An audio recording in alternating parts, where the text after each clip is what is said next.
একবার train journey হচ্ছে, তো ট্রেন বিশাল, আপনারা জানেন মুম্বাইয়ের ট্রেনগুলো অনেক ভিড় সেখানে।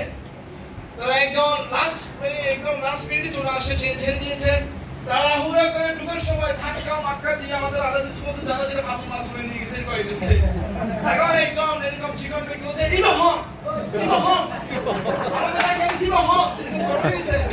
এখন আমি তো আমাদের শাস্ত্র থেকে সম্পত্তি মোটা বলছে কি হয়েছে, আমি দিছি কি হয়েছে, এখন উনি তো নিচে পড়ে ছিল, তো এত দেখে নাই, কে যখন দেখেছে ও আপনি, আমি এমনি বলছিলাম ঠিক আছে।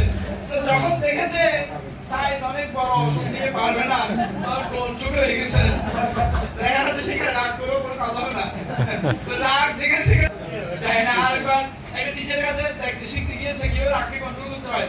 টিচারকে বলছে স্যার আমার তো অনেক রাগ, আপনি কি আমাকে শিখাবেন কিভাবে রাগকে কন্ট্রোল করতে হয়।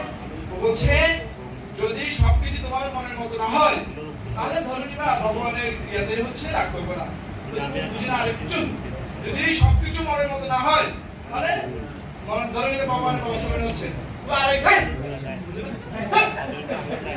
আচ্ছা ঠিক আছে থ্যাংক ইউ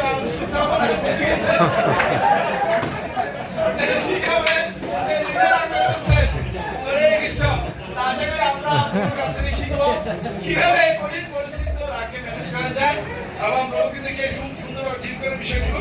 তো প্রভুকে আমরা অনুরোধ জানাচ্ছি এই বিষয়ে আমাদেরকে কিছু ইনসাইটস প্রদান করার জন্য। হরে কৃষ্ণ।